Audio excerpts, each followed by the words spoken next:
વડોદરા જિલ્લા કલેક્ટર દ્વારા માલસર અસા નર્મદા બ્રિજના ડાબી બાજુના રોડ પર ભારે વાહનોના પ્રવેશ પર પ્રતિબંધનું જાહેરનામું બહાર પાડતા સ્થાનિક ખેડૂતો મુશ્કેલીમાં મુકાયા છે। આ માર્ગ કેળાના પાક સહિતની કૃષિ પેદાશોની હેરફેર માટે અત્યંત મહત્વનો છે। ખેડૂતોનો આક્ષેપ છે કે તંત્રએ ગ્રાઉન્ડ રિયાલિટી તપાસ્યા વગર જ આ નિર્ણય લીધો છે, જેનાથી તૈયાર પાક બજાર સુધી પહોંચાડવામાં અવરોધ ઊભો થયો છે।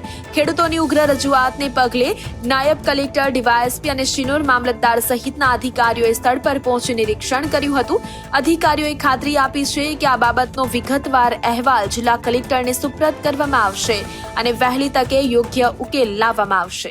માલસર ગામમાં જાહેરનામું બહાર પાડેલું છે કે ભારે વાહન માટે પ્રતિબંધ કરેલો છે, એટલે એ પ્રતિબંધનો અમલવારી કઈ રીતે કરવી, પહેલી ગામના ખેડૂતોને અને ગામના નાગરિકોને પહેલી ગેરસમજ છે કે ભાઈ કઈથી લાગુ થાય અને કેટલો પાર્ટ આવે એનો કોઈ ખુલાસો નહીં થયેલો।